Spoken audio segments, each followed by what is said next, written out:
Clara Schwartz, A Deadly Game. Murder. December 2001 was a difficult month for the D.C. area. While the Washington Post reported that serious crimes were down in the city, they also noted that the suburbs had seen a disturbing increase. That month, a man was shot in his car in front of his two children on Christmas Eve in Northwest Washington. He was sitting outside a church when a gunman walked up and pulled the trigger.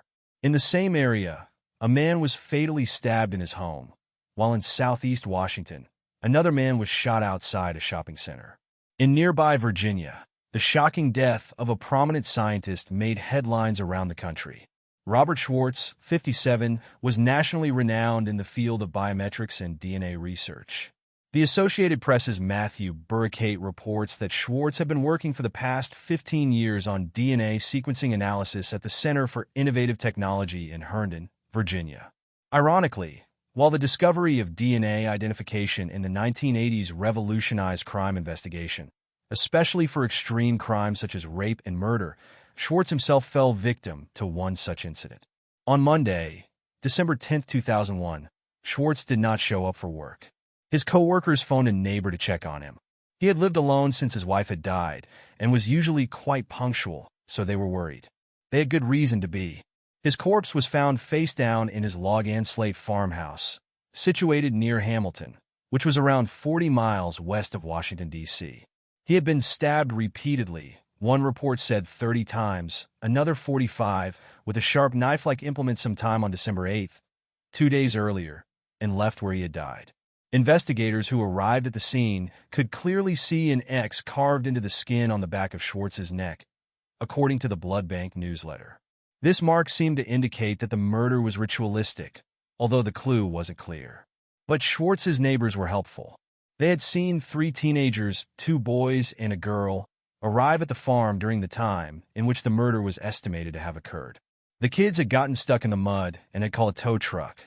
Giving their names and addresses made it easier for authorities to find them. Within days, the police had arrested 3 friends of Schwartz's college-age daughter, Clara, Kyle Hulbert, 18, Michael Paul Fall, 21, and Catherine Inglis, 19. After the 3 started talking, there was little doubt that Hulbert had killed the victim, but his bizarre confession and the reasons he gave initially pushed investigators in the wrong direction.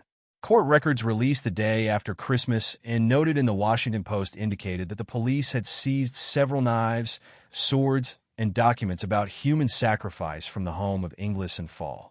The X was thus surmised to be an occult symbol. In addition, they had seized a computer and 2 black cloaks from the Haymarket home, and also took a computer from Hulbert's home. It wasn't long before they had pieced together a strange and deadly game. This murder was included in a special report about the apparent bad luck that had befallen scientists during a brief period of time, suggesting an odd association between violence and those employed in the pursuit of biological research. Cursed? In January, less than a month after Robert Schwartz was found murdered, Paul Sieveking, writing for the Sunday Telegraph in London, in the Strange But True section, included the case in a feature about the harm that had recently befallen scientists.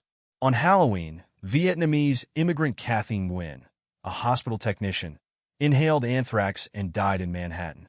She had no known connection with the spores, and no bacteria were found in any place where she had been during the previous week. On November 12, Dr. Benito K., a biologist, was attacked by 4 men wielding a baseball bat at the Miami Medical School. Then Harvard microbiologist Don Wiley, who was investigating immune disorders, vanished. His car was found abandoned on a bridge over the Mississippi River. His family insisted that he would not have committed suicide, yet his body was found 300 miles downriver. While investigators were still searching for him, Dr. Vladimir Pasechnik, a microbiologist who worked with biological weapons in the former Soviet Union, died of a stroke, and on December 14th, microbiologists said Van Nguyen suffocated in an Australian storage area full of gas. It seemed odd that so many scientists had died within a month of one another, and Schwartz was added to this list. As a murder victim, his case was among the most dramatic. Sieveking ended the article on a suggestive note. It is possible that nothing connects this string of events, but as with the deaths between 1982 and 1988 of 25 scientists connected with the defense industry, many of which were bizarre or mysterious, It offers ample fodder for the conspiracy theorist or thriller writer. Indeed, the Schwartz murder case would have some sordid twists, and the Real story came out with the arrest of Clara Schwartz, the victim's daughter. The police had interviewed her for 5 hours on December 12th, 2 days after the murder, and she had said then that she did not think that Hulbert, a recent acquaintance, would do such a thing. But she also admitted that in her heart of hearts she knew he would. They let her go, but did not forget her. Soon they had reason to turn the investigative spotlight back on her. Apparently, she had failed to tell them, when notified about her father's death, that Hulbert had told her on December 9th that he had committed the murder the day before. She had also failed to inform them about the role-playing game. Catherine Inglis helpfully connected the dots. Sandra London recounts her statement in True Vampires. She claimed to have had some idea of what was about to occur on December 8th when she and her boyfriend, Michael Fall, gave Hulbert a ride to the Schwartz home to do a job. When they let him out and wanted to turn around to wait for him, they got stuck in the mud. Hulbert returned, and they asked him to go use the Schwartz phone to call for assistance. He was hesitant. He told us very seriously, Inglis wrote, that nobody was in the home twice, and I did the math. Then he placed a sword in the car that she saw was smeared with red liquid. I couldn't be sure that Mr. Schwartz was dead, she added. I hoped he wasn't, but in the back of my mind, I knew he was. They discussed an alibi among them, deciding to say that they had gone to the area to get something for Clara, but no one had been home. On the morning the body was discovered, Clara called to tell them that the police had their names and addresses. She had been questioned, but not arrested. She told them she was going to go stay with her grandparents. Inglis ended her statement with the naive hope that she and Mike could go on with their lives after turning Hulbert in. She agreed to testify against him if necessary, but she seemed to have no comprehension of what she had done. Had she genuinely been morally alarmed by what had occurred, she would not have participated in the construction of an alibi, but would have called the police herself. She did not. Neither did Clara. Domestic homicide. Clara Jane Schwartz, 21, was arrested on February 1, 2002, at her dorm on the James Madison University campus where she was a sophomore. A computer was also removed from her room, and she was charged as the fourth person in the conspiracy to murder Robert Schwartz. Documents found during a legal search indicated that she had helped to plan her father's murder with the other 3 suspects. Although her grandfather denied to reporters that she'd had any such contact with the suspects, she was taken before a magistrate in Loudoun County, Virginia, and then to the Loudoun County Adult Detention Center. There she remained until her trial. The dorm monitor, Mark Pinow, who did not know her well, offered an observation to reporters about her relationship with her father when Robert Schwartz brought Clara to school to drop her off. They seemed to have that kind of father-daughter relationship where they were both different and knew it. Pinow thought Clara was friendly. In fact, she was a good student, and she was avidly interested in history and Civil War battlefields. Those who knew the computer science major, who owned her own horse, thought of her as smart and on her way to being quite accomplished. Yet some also knew her as brooding and rebellious. According to the Washington Post, she liked to dress in the Gothic look, sported dark clothing, and liked to listen to heavy metal music. She tended to hang out with people who preferred an alternative lifestyle, outs, as they liked to refer to themselves, to mark their boundaries as outsiders. She had also moved into a single room in a dorm that was a converted Howard Johnson's motel situated behind a gas station, a place for students who desired seclusion. Her grandfather, speaking to reporters, acknowledged that she was drawn toward a fringe group of young people and attributed that to having to deal with her mother's death from cancer 4 years earlier. Other relatives said that in recent years she had been distant from the family. She was very, very close to her mother, the grandfather told the Washington Post, and I think it was a rather serious thing for her. And my son worked overtime trying to help her. She certainly had a lot of emotional problems that were fairly apparent. Reporters sought out an attorney whom Clara had retained directly after the murder when the police first started asking questions, but he indicated that he was no longer in her employ. When questioned about the arrest, the police would not offer a motive. Relatives insisted that Schwartz had been a devoted father who talked often of his 3 college-age children. Yet when the news of Clara's arrest was reported, the Associated Press included an interesting item. Inglis allegedly had admitted to investigators that Clara had told her and the other 2 that her father had been violent with her and had tried to poison her at least 11 times. Such things do happen, and children involved in role-playing and occult activities may over-dramatize the possibility. But family members denied it, and the police had no record of having to go to the home to intervene in any situations. At any rate, Inglis further stated that Hulbert had gone into the farmhouse alone with a 27-inch sword hidden under his coat and had used it to slash and stab the scientist.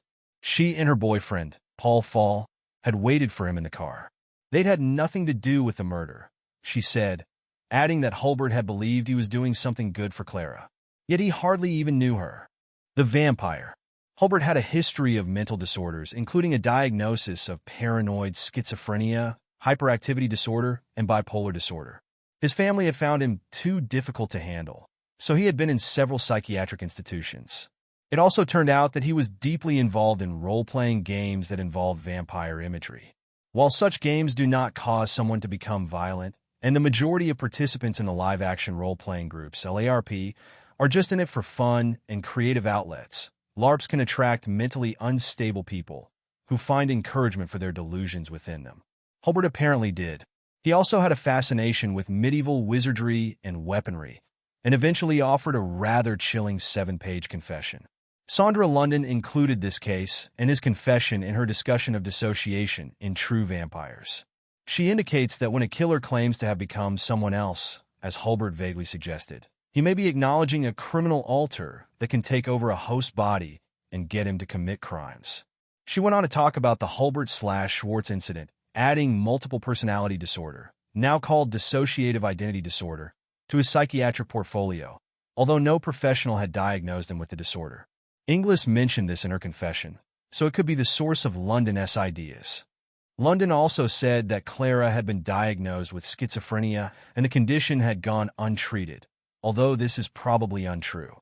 That, too, was taken from Inglis' statement, and her knowledge was based only on things that Clara had said. No record of such a diagnosis was produced for court. At any rate, in the confession taken in December, Kyle Hulbert told a magistrate that he alone was responsible for the killing. It was not premeditated, and Inglis and Fall did not know about it before it occurred. After Schwartz was dead, he said, he had called Clara to tell her that he had done the job. He believed that Schwartz had been trying to poison his daughter with various chemicals that he placed into her food. Hulbert said that Clara once had handed over some cooked pork to him and insisted that her father had poisoned it. Hulbert had taken a bite and spit it back out. I could tell, he wrote, it had been tampered with both by taste and by smell. He indicated that Clara had said that her father had cooked it separately from the other food. Hulbert had met the man 3 times on prior occasions and had felt Schwartz's animosity toward him. Then, when Clara told him about an impending family trip to the Virgin Island, Hulbert believed that her father would attempt to kill her there. According to Hulbert, he had to do something to stop the man, especially as his visions of what Mr. Schwartz would do to Clara grew overwhelming. He claimed to have once seen Schwartz yell at his daughter and make her cry, and he indicated that I could not bear the sight of that. One newspaper story stated that Hulbert claimed to be a vampire, but that he heard the voices of entities named Saba, Nicodemus, and Ordog instructing him to kill only for a just cause. Thus, saving Clara became his driving purpose. He had seen Schwartz actually serve a pork chop and lemons to her on a prior visit, so those had become symbols to him of the way the man was poisoning her. Hulbert also indicated that he planned to say that demons had told him to do the killing. That way, Clara would be spared, should the plan be discovered. So on December 8th, Hulbert knocked on the door to the Schwartz home. In his confession, he described exactly what had taken place. Robert Schwartz answered the door, and Hulbert asked if Clara was there. When told she wasn't, he asked if he could get her number. Schwartz invited him in. Hulbert used the bathroom and then followed the 57-year-old to the dining room and confronted him. Hulbert accused him of abusing his daughter, and he believed he saw guilt in the man's eyes that amounted to a confession. The man had smiled, he said, and then had backhanded him, which cut him over the left eye. That had triggered the attack. Hulbert said that he did not remember carving an X on Schwartz, and investigators concluded that it was probably an incidental slash mark rather than something ritualistic. But Hulbert insisted that if he had not seen the clear evidence of the man's guilt on his face, he would have allowed Schwartz to live. Using the sword to slash and stab, he brought Schwartz to his knees, although the dying man continued to try to defend himself. Somewhere in the back of my mind, someone laughed at a fool who would grab an attacker's blade, Holbert said. Holbert stabbed Schwartz and felt his grip loosen. I told him to back off and let me pass. He claims that Schwartz just grinned at him. Schwartz came at him again, and he got some of the man's blood in his mouth. It drove me into a frenzy, he said. He just kept stabbing and stabbing the man in the back.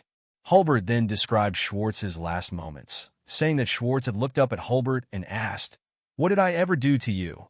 With that, Holbert had delivered the final blow, killing him. When I returned to the state of mindfulness and sanity, Holbert wrote, I was drawing the sword from his back. He rinsed the weapon off, turned off most of the lights in the home, and went to find his friends. One of his voices instructed him to leave quickly, he wrote, because the victim's soul had already departed. Holbert closed his confession with the belief that he had saved Clara and, whatever happens to us, we will survive. Then he had signed it with Demon and offered an apology to the Schwartz family, asking their forgiveness. When attorneys were assigned, they told the press that whatever Holbert may have said was unreliable due to his mental illness. Holbert's father echoed that, insisting that Kyle had viewed the incident as part of the game. He apparently had stopped taking his medication due to money problems just a few days before the murder. Indictments.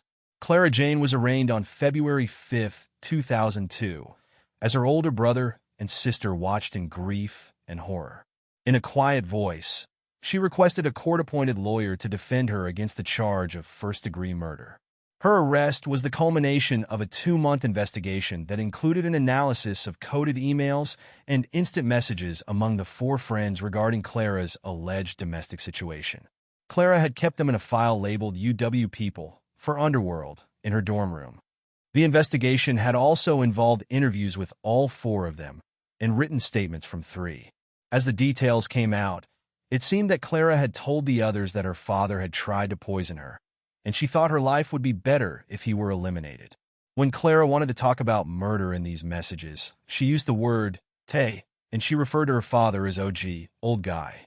In other words, her premeditation was fairly elaborate, although she told reporters that she thought Holbert was just joking when he said he would do it. Yet she also admitted that she had believed that he actually would, and in one message, as reported in AP, she said that all I ask is that it not trace back to me. In March 2002, a grand jury reconvened to consider the case. They indicted Clara on charges of first-degree murder, conspiracy to commit murder, and solicitation to commit murder. One of these latter charges focused on time periods from June to November and November to December, which involved 2 different people whose identities were made clear during her trial. Clara's attorneys, who insisted that it was not possible to enter into a conspiracy with someone who would be considered insane, were frustrated that the prosecutors had no unified theory about the incident, and said so to reporters. The Loudoun Deputy Commonwealth's Attorney, O&D, Basham, hinted otherwise but would not give a specific comment. The other 3 defendants had been indicted as well on charges of first-degree murder and conspiracy to commit murder. Only Inglis was being considered for a deal, because she seemed the least involved and she was willing to testify against the others. According to the Washington Post, at the end of March 2002, Clara had been searching for several months for someone to kill her father. She met Kyle Holbert in October at a Renaissance festival in Crownsville, Maryland, and managed to convince him to do the noble thing for a damsel in distress. They developed a close relationship, which he affirmed in his confession, that inspired him to feel protective of her as a brother to a sister. Clara sent Holbert a check for $60 on the night before the murder, via overnight delivery. She apparently told detectives it was for Holbert to be able to pay for gas to get to the farmhouse, gloves to prevent him from leaving fingerprints, a cap, do-rag, to prevent him from shedding hair that might be found and link him to the scene, and rags to clean up any potential trace evidence. He was also to purchase a phone card so he could call her without the call being traced to his phone. Clara's trial. Catherine Inglis made her deal with prosecutors to testify in return for having the first-degree murder charge dropped. Yet she still faced other accessory charges. Her case would not be settled until the other 3 were concluded. Clara's trial was first, followed by Holbert's. Pretrial hearings indicated that Clara now claimed to have been sexually abused by her father. Her defense attorneys hoped to portray her as a kid dealing with troubling issues who found escape in fantasy and thus did not realize that the young man she had urged to kill her father might actually go through with it. In her fantasy play, she took on roles of people who needed protecting. In the fall of 2001, defense attorney James Connell said, according to court records, the silly, dark world of Clara Schwartz collided with the dark and dangerous world of Kyle Hulbert. However, prosecutors had a surprise. They had located another young man whom Clara had approached for the same purpose. That took some of the starch out of the defense's argument, though not all of it. The trial began in October 2002, 10 months after the murder. Clara wore a blue sweater and a long skirt for the first day of testimony. In an opening statement, prosecutor Jennifer Wexton said that Clara had initially asked a man named Patrick House, 21, to kill her father. He had participated in her role-playing fantasy game in the role of an assassin, but he said when he had realized that Clara was serious about committing a violent act, he quickly distanced himself from the others. He said that she hated her father and wanted her considerable inheritance. While parricide is a fairly rare crime that is overwhelmingly committed by boys, writes Charles Patrick Ewing in Fatal Families, there are occasional cases of girls either killing or engaging someone else to kill their father. Mostly such murders are triggered by abuse, but some are done out of greed. One case that Ewing cites occurred in Texas in 1994. Jennifer Nicole Yascones, 20, was invited to dinner to celebrate her father's 5th anniversary to her stepmother. She did not show up, but her boyfriend and another boy did, and they shot and killed Mr. and Mrs. Yascones. According to the killers, Nicole had masterminded the killings to collect on her father's insurance policy. She went to trial saying that she had been sexually abused, but another witness recalled her saying that she would pay $30,000 to someone to kill her father. She was convicted of capital murder. The case of Clara Schwartz was similar, but a bit more elaborate. Patrick House had briefly dated her prior to the killing of her father. He described the fantasy game called Underworld that Clara had invented. She had played a character called Lord Chaos, and he had been an assassin. Clara referred to the victim in the game as Old Guy, her evil father. She ordered House to kill him as part of the game, but eventually he found a way to put her off until he could extricate himself from the role. That's when she turned to Kyle Hulbert, whom she met shortly thereafter. He was called on to testify, but invoked his right against self-incrimination and did not take the stand. Nevertheless, his written confession was allowed in as evidence. In addition, a document found in Clara's room, dated December 8th, appeared to thank her cohorts in coded language for their part in the act. The defense attorneys jumped into action. They tried to make House appear as out of touch with reality as Hulbert was, hoping to show that both young men had misunderstood what she had said. One attorney got House to admit to his belief that dragons were real and had lived during the times of King Arthur. He also indicated that he believed in casting spells. He had cast one to protect himself against other people's magic, using salt, sanctified water, and a candle. The jury was now exposed to a boy one who had some pretty strange beliefs of his own. Defense attorneys also used school psychologist Kathleen Aux to shore up their argument. She addressed the psychological problems that Hulbert had in a way that affirmed that he could have misinterpreted what Clara actually wanted. Yet the prosecution had another witness as well, a friend of Clara's who said that Clara had mentioned on several occasions that she wanted her father dead. Catherine Inglis, too, added that she had witnessed a conversation in which Clara had angrily described her father's abuse. On October 15th, after a week of testimony and only 4 hours of deliberation, the jury convicted Clara of first-degree murder. The prosecutor asked for a stiff sentence, but the defense cited mitigating factors in light of Clara's testimony about abuse. The jurors recommended a 48-year prison sentence. The defense attorneys said they would appeal on the grounds that the jury had not given enough consideration to the evidence, especially with regard to the psychological issues suffered by Hulbert, the killer. Judge Thomas Horn scheduled the formal sentencing for January 21st. The defense tried to delay it, pending a psychological report on Hulbert, but this motion was denied. Nevertheless, sentencing was delayed into February, so the judge could examine the defense's notion that the prosecution had not turned over evidence they possessed of actual abuse of Clara Schwartz. The defense also wanted to file a motion, based on an interview with one of Clara's high school teachers, that her father had verbally abused her. The teacher thought that Schwartz had more or less abandoned the girl, and that the two had often engaged in serious arguments. Clara's sister acknowledged that the two had had a stormy relationship, especially when they lived together alone in the home during Clara's senior year. In a last-ditch effort, the defense attorneys argued that Clara's actions were the result of hyperthyroidism. They wanted the sentence to be reduced to 30 years. On February 10th, after the judge decided that the defense's motion issue about abuse would have had no effect on the verdict, he sentenced Clara Schwartz to 48 years in prison, meaning she would be released when she was 68, with a possible reduction to age 61.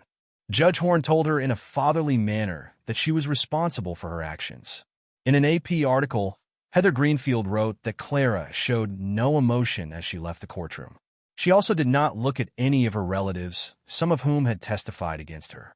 Next up was Kyle Hulbert. Hulbert's decision. On December 20th, Michael Paul Fall pleaded guilty to second-degree murder, admitting that he had assisted two friends with the murder of Robert Schwartz a year earlier. He had agreed, he said, to drive Hulbert to the home where the murder took place, and he felt ashamed about his part in the crime. He faced a maximum of 21 years and 4 months in prison. In a written statement, Fall admitted that he and his girlfriend, Catherine Inglis, drove to the Springfield Mall on the night of December 8th. They met friends there, and Fall told someone that he was scared to take Hulbert where he wanted to go. He was aware that Hulbert was going to kill someone, and he did not want to be an accessory to murder. Having called his involvement a big oopsie on the day he was arrested, he admitted that he vaguely realized what he was getting into. In a written apology, he asked Robert Schwartz to give him some sign that he was well. He also excused Hulbert on the basis that Hulbert believed he was right to do what he did. Nevertheless, Fall seemed to think he had betrayed Hulbert, and seemed to be sorrier about that than about his role in the murder. Hulbert had been charged with first-degree murder. People speculated that he would pursue an insanity defense, i.e., prove that he had a mental disorder that kept him from understanding that what he had done was wrong, or had caused him to have an irresistible impulse to commit the crime. But on February 27, 2003, newspapers noted that he was not going to do that. His attorneys had a deadline to inform the court of their intent, and did not do so. Because of the evidence of premeditation, as well as the admissions made afterward, an insanity defense would be difficult to pursue, despite Hulbert's clear history of mental instability. His trial was scheduled for March 17th in Loudoun County Circuit Court. In his defense, he stated, "I have always told Clara I would protect her. I could not kill him, Schwartz, without just cause. If I was not defending myself or someone I loved, I could not kill."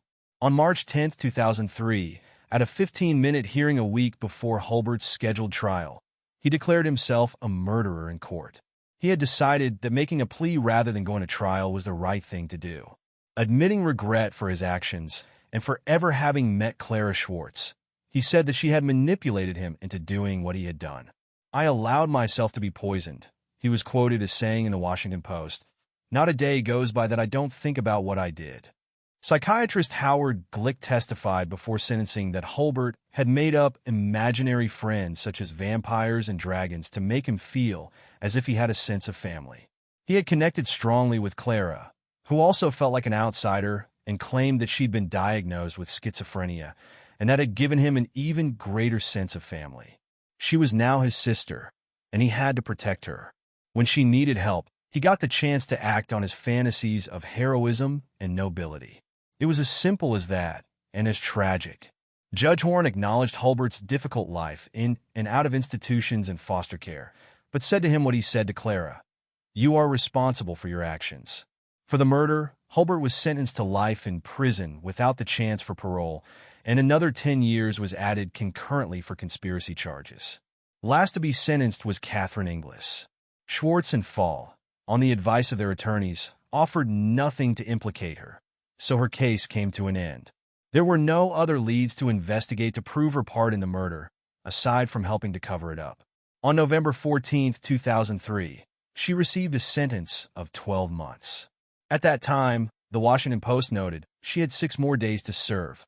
Clara is currently incarcerated in the Fluvanna Correctional Center for Women near Troy, Virginia, and has a tentative release date of November 2, 2043. Clara has made many unsuccessful attempts to appeal her conviction, the most recent being affirmed by the United States Court of Appeals for the Fourth Circuit on March 9, 2010. Hulbert was sentenced to life imprisonment without the possibility of parole, serving his sentence at River North Correctional Center.